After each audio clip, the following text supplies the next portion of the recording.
Halo, Tuhan bersamamu. Selamat jumpa kembali dengan Cuap-Cuap Kawam, Katolik Awam.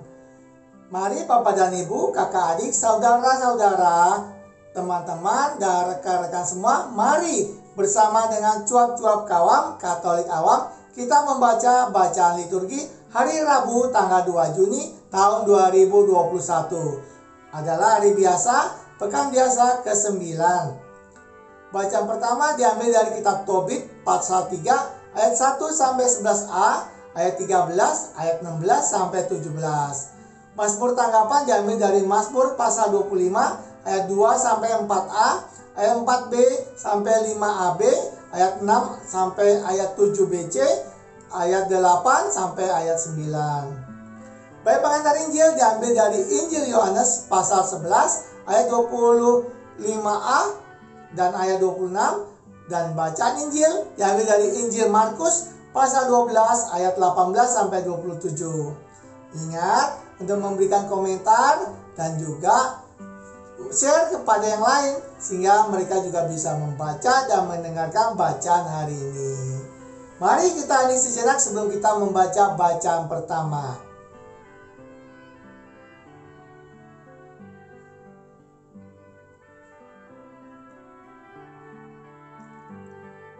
Bacaan pertama. Pembacaan dari kitab Tobit pasal 3 ayat 1 sampai 11a, ayat 13, ayat 16 sampai 17.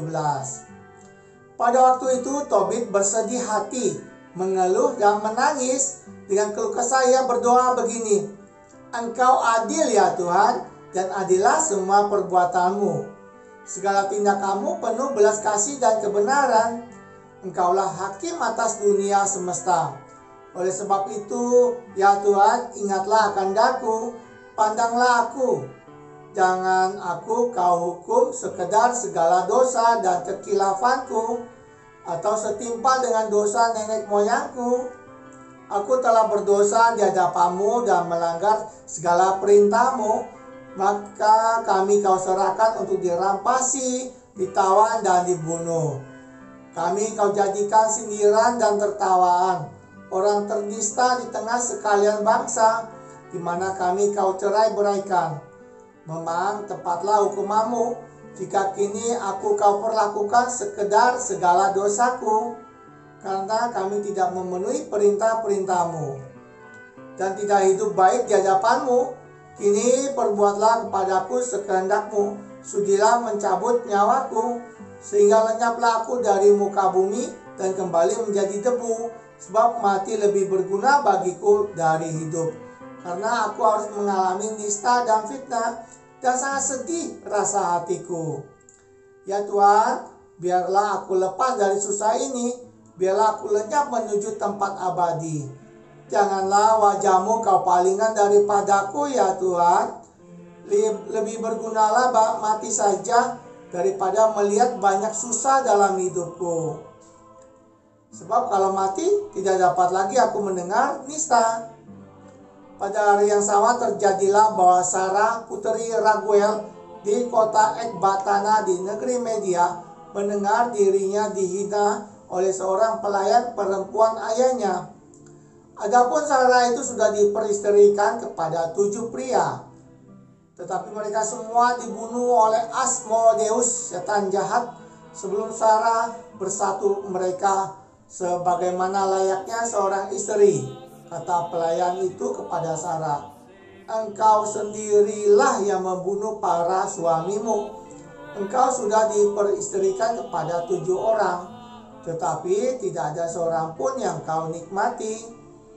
Masakan kami kau cambuki karena mereka mati? Baiklah engkau menyusul mereka saja, supaya kami tidak pernah melihat seorang putra atau putri dari engkau. Maka pada hari itu juga Sarah sangat sedih hati, lalu menangis terseduh-seduh. Kemudian dia naik ke bilik atas kepunyaan ayahnya dengan maksud menggantung diri. Tetapi berpikirlah ia dalam hati, kiranya ayahku nanti dinistakan karena hal itu, dan orang akan berkata kepadanya, Bapa hanya punya satu putri kesayangan. Celaka bapa, ia telah menggantung diri. Niscaya karena sedihnya ayahku yang lanjut umur itu akan mati. Lebih baik aku tidak menggantung diri, melainkan berdoa kepada Tuhan supaya aku mati saja, sehingga tak usah mendengar lagi nista selama hidupku. Segera Sarah menadahkan tangannya lalu berdoa, katanya, "Terpujilah Engkau ya Allah penyayang, aku mengarahkan mataku kepadamu.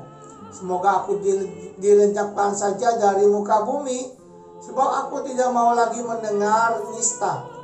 Pada saat itu juga kedua orang tersebut, yakni Tobit dan Sarah, dikabulkan permohonannya di hadapan kemuliaan Allah.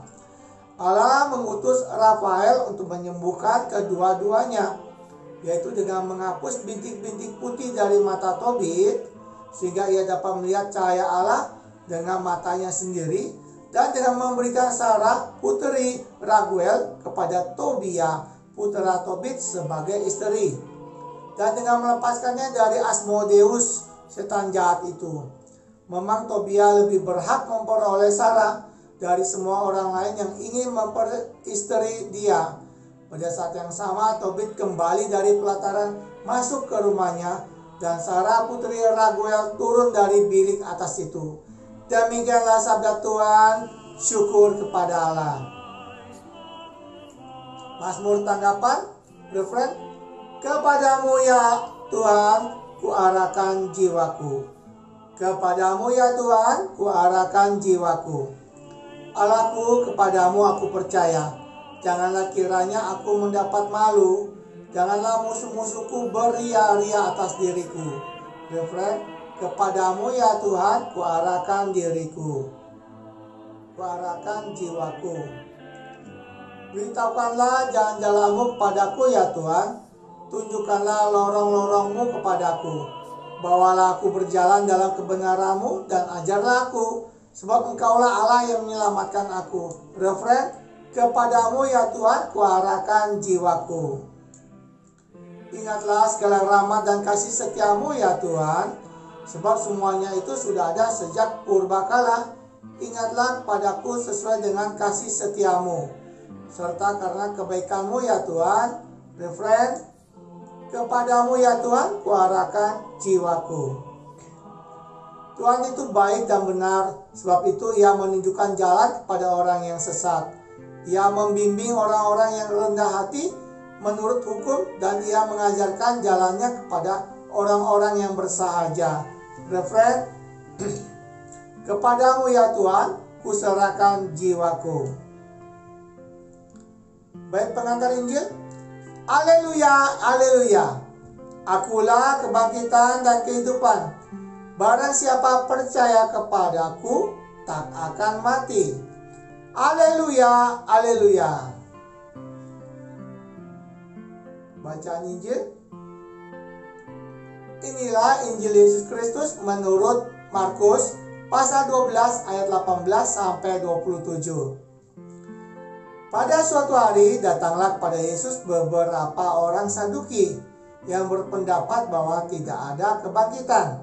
Mereka bertanya kepadanya, "Guru, Musa menuliskan perintah ini untuk kita. Jika seseorang yang mempunyai saudara laki-laki mati dengan meninggalkan seorang istri, tetapi tidak meninggalkan anak, saudaranya harus kawin dengan istrinya itu dan membangkitkan keturunan bagi saudaranya. Ada 7 orang bersaudara.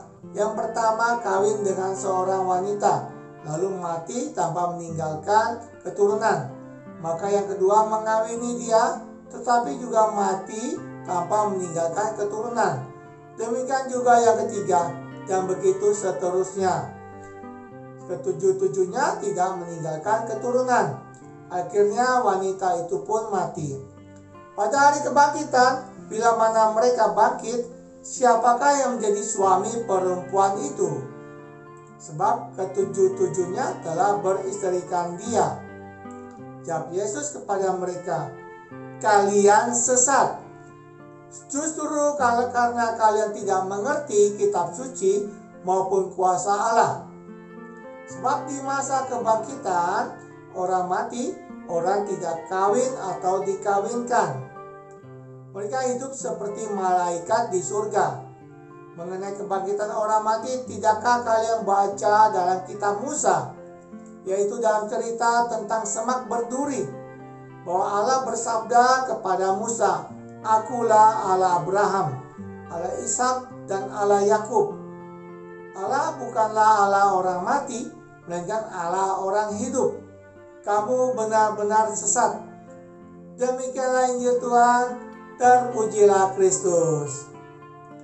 Demikianlah Bapak dan Ibu, kakak adik, saudara-saudara, teman-teman dan rekan-rekan semua, kita telah membaca dan mendengarkan bacaan hari ini. Ingat untuk memberikan komentar dan juga share kepada yang lain, sehingga mereka juga dapat membaca dan mendengarkan bacaan hari ini di mana saja dan kapan saja. Tuhan bersamamu. Sampai jumpa kembali dengan cuap-cuap kawam Katolik awam. Salam sehat, sejahtera, dan bahagia. Tuhan memberkatimu. Salam. Terima kasih.